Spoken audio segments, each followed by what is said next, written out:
അതിനാണ് ഞാൻ മറുപടി പറഞ്ഞത്. ഇതിൻ്റെ ഇടയിലാണ് ഒരു ടെലിവിഷൻ റിപ്പോർട്ടർ ഒരു ചെറിയ രൂപത്തിൽ പ്രകോപിതനായി വെള്ളാപ്പള്ളിയുടെ പരാമർശത്തിൽ CPM-നെ വിമർശിച്ചത്. ലീഗിനെയും ജമായത്തിനെയും എതിർക്കുന്ന നിലപാട് RSSന് അനുകൂലമാണെന്നും പ്രകോപിതനായി അദ്ദേഹം പറഞ്ഞു. ഇതിനുള്ള മറുപടിയിലാണ് ജമായത്തിനെ കുറിച്ചുള്ള പരാമർശം നടത്തിയത്.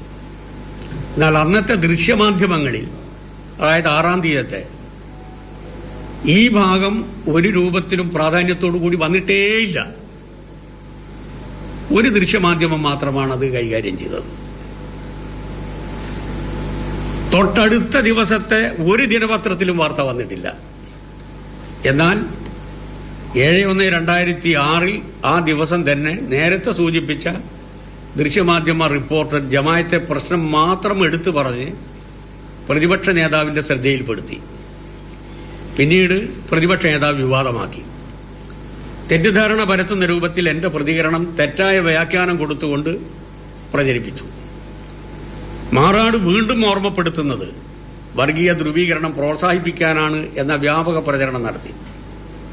ഇതിനുള്ള മറുപടി നേരത്തെ ഞാൻ സൂചിപ്പിച്ചതുപോലെ ബഹുമാനപ്പെട്ട മുഖ്യമന്ത്രി 8/1/2026 വൈകുന്നേരം 5:30 പത്രസമ്മേളനത്തിൽ മാധ്യമ സുഹൃത്തുക്കളുടെ ചോദ്യത്തിന് മറുപടിയായി സംശയാതീതമായി വ്യക്തമാക്കപ്പെട്ടു. അഭിപ്രായം പറയാനുള്ള എന്റെ സ്വാതന്ത്ര്യം ഭരണഘടനയുടെ ആർട്ടിക്കിൾ 19(1) സംരക്ഷിക്കപ്പെട്ടിട്ടുണ്ട്. ഫ്രീഡം സ്പീച്ചാണത്. Freedom of expression and speech.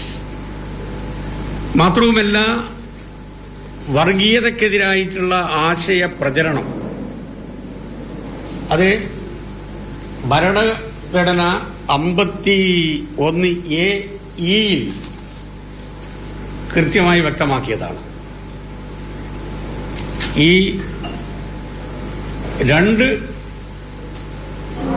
സംരക്ഷണവും ഭരണഘടനയുടെ ഭാഗമായിട്ടുള്ള ഈ രണ്ട് ആർട്ടിക്കിളിൽ പറഞ്ഞ കാര്യങ്ങളെ വെച്ചുകൊണ്ടാണ് ഞാൻ എൻ്റെ അഭിപ്രായം വ്യക്തമാക്കിയത്. ഭരണഘടനയുടെ 19 എന്ന് പറയുന്നത് ഞാൻ നേരത്തെ സൂചിപ്പിച്ച പോലെ ഫ്രീഡം ഓഫ് സ്പീച്ചാണ്. ആ ഫ്രീഡം ഓഫ് സ്പീച്ചിൽ ഒരു രൂപത്തിലും ആരെയും അപമാനിക്കുന്ന രൂപത്തിൽ എൻ്റെ ഭാഗത്തുനിന്നൊരു വിമർശനം ഉണ്ടായിട്ടില്ല. ഭരണഘടനയുടെ ആർട്ടിക്കിൾ 51(a)(e) എന്ന് വ്യവസ്ഥ ചെയ്തിട്ടുള്ളത് to promote harmony and spirit of brotherhood amongst all the people of India transcending religious, linguistic and regional or sectional diversities.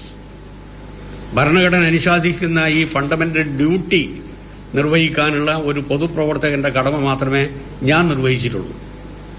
ഇത് ബഹുമാനപ്പെട്ട സുപ്രീം കോടതി പല സുപ്രധാനമായ കേസുകളിലും എടുത്തു പറഞ്ഞിട്ടുണ്ട്.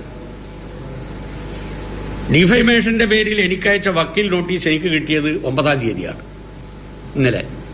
അതിന്റെ മുമ്പ് തന്നെ ഈ നോട്ടീസ് ദൃശ്യമാധ്യമങ്ങളിൽ പ്രചരിപ്പിച്ചു. എനിക്ക് കിട്ടുന്നതിന് മുമ്പ് എനിക്ക് രജിസ്റ്റേർഡായിട്ട് അയച്ചതാണ്.